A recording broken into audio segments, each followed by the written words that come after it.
Rising population, rapid urban migration, and inconsistencies in government policies are a few factors said to be widening housing deficit in the country. With a workforce that barely gets 30,000 naira as minimum wage, the answer to the question, do you have a house, asked some workers across the country, is the same. I don't have a house of my own. No. I don't have house. Yes and no. Why I said yes and no is because I don't have a house. I've been trying to build one for so many years, but I've not been able to complete it. According to Jaswile Sendu, a real estate developer, besides the financial implication, the processes involved in acquiring property in the country are too tedious. I think government should help improve on how people should own the title documents. Because in Nigeria, it takes a minimum of 105 days, which is too much, to own the governor's consent. Meanwhile, in Ghana, that's just nearby. It should take you just 6 procedures to get a document in a week. As far back as 2014, the population of Nigerians living in the slum and unplanned settlement was put at 50.2% by the World Bank. This meant they had no access to potable water, hygiene, and sanitation. However, the government on its part in 1991, when the country's housing deficit was still 7 million housing units, promulgated a national housing policy in order to provide shelters for Nigerians.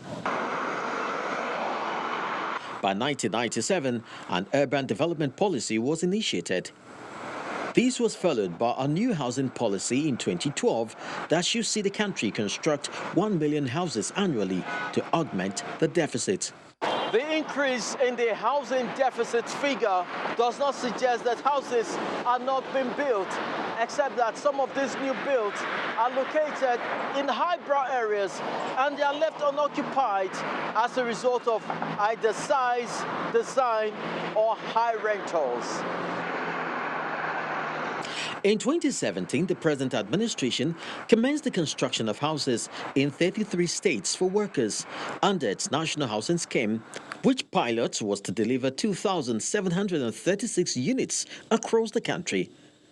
But it also appears the average civil servant is not carried along.